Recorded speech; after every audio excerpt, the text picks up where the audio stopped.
Well, moments ago, Senator John McCain spoke at the American Enterprise Institute about the 10-year anniversary. Here's what he told RT about why Iraq is in the state it's in today. You said that this was not a happy ending for the Iraq War. Do you have any other commentary as to what we can expect 10 years later? No, I really, that's hard to predict, but all the events that have transpired, including yesterday, that it's unraveling, and unfortunately, the United States is no longer a player since we refused to leave a residual force. It was a plan on this administration, and don't let anybody tell you anything else.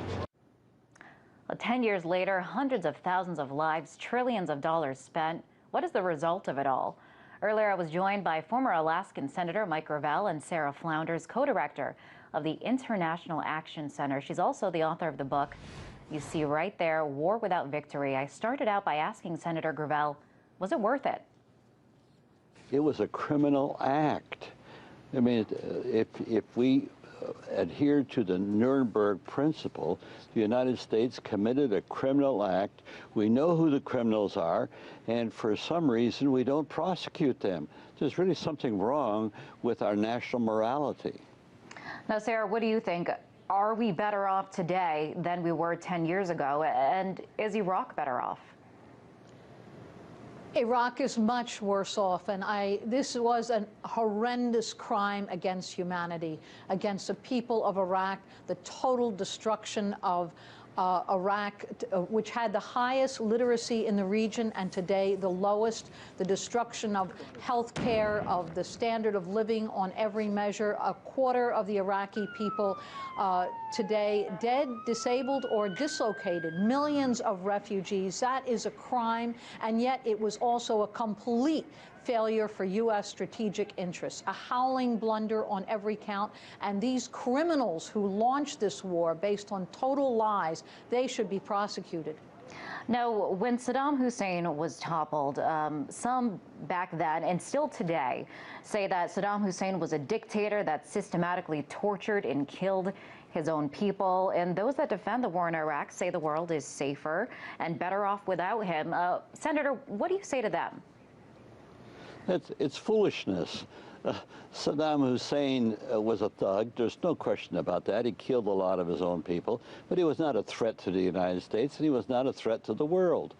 This was part of a neocon plan, the far conservatives who wanted to, develop American hegemony across the world, starting with Iraq, Afghanistan, Libya, now Syria, and we're repeating the same lead up to a war with Iran, and it's being led by none other than the President of the United States, who felt we don't look back, so we don't prosecute the criminals, and now we're about to repeat the same thing over again. When the President says that we can do anything we want with Iran, and everything's on the table, most Americans don't realize that there's a doctrine within the presidency, the White House, that the president can launch a nuclear war on his own decision, without the Congress, without anybody else. He has that kind of power, and it's been stated so.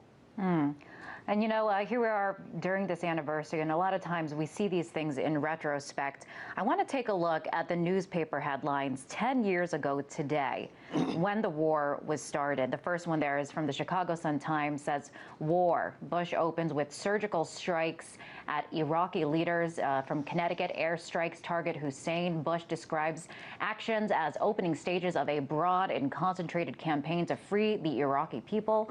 And another cover there, North Carolina missiles rain, from North Carolina, that says missiles rain on defiant Saddam. So I want to ask you, Sarah, did the media give the invasion more credibility? Well, the invasion, shock and awe, was really on every standard terror against a whole population, an effort to create a total collapse.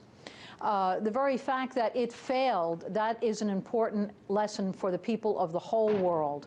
But today is also the second anniversary of the U.S.-NATO war that destroyed Libya. This week, it's the second anniversary of the war for regime change to destabilize Syria. The drone attacks that take place every single day against Pakistan and a whole number of other countries, these are all assaults on the sovereignty of countries around the world, and it's a crime that is continuing.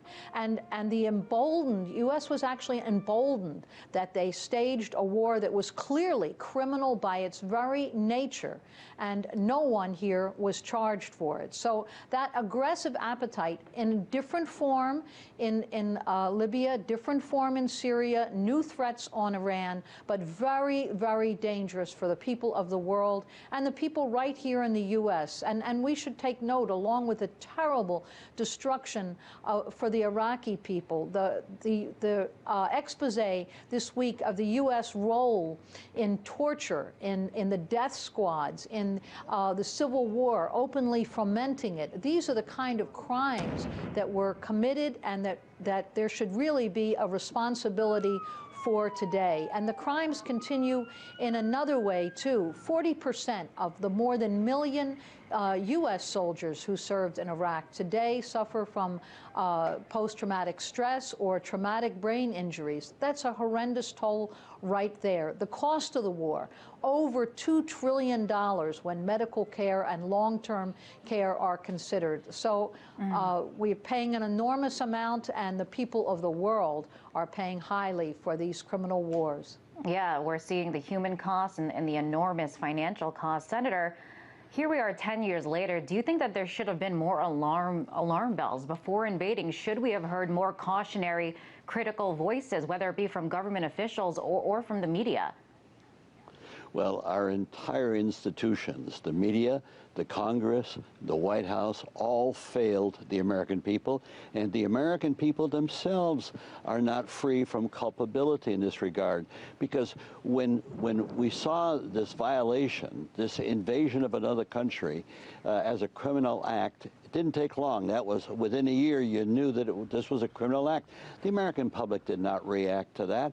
The American media right now, which marginalizes any thought of a serious investigation of 9/11, which triggered this entire situation for the neocons to be able to pursue American hegemony in the world, matched with our physical power and our control of energy around the world. What are Americans doing? You know, there's an old cliche, and that is, if you kill one person, it's murder. If you kill 1 million, well, that's foreign policy. That's exactly the way we act. There's a gap between American morality as individuals and between the morality of the nation as a whole, and we don't seem to react to that, and that makes us culpable as Americans in the crimes that we see. We just have a minute left. I want to ask you, I guess, after all this, what lessons have we learned? None. Well, I think we've learned never to... Sorry. Go ahead, Sarah. Senator saying none. Sarah, what do you think? What lessons have we learned? Hopefully one or a couple, something. Have we learned anything from all of this? Never to trust the corporate media, which is actually aligned with the banks, the oil corporations, the military corporations in this country, and to rely on mobilizing the people themselves. Millions of people opposed the U.S. war on Iraq in huge demonstrations worldwide. In the U.S., literally millions, thousands and thousands of actions were organized. I was very much part of that 10 years ago and still continuing to this day. We need to do that much more forcefully. We can't accept this, and we have to resist it. And we also have to resist the lies of the U.S. corporate media that is really a public relations arm for these wars. All right. Appreciate you both very much for coming on and your insightful remarks on this on the 10-year anniversary of the war in Iraq. That was former Alaskan Senator Mike Gravel and Sarah Flounders, co-director of the International Action Center.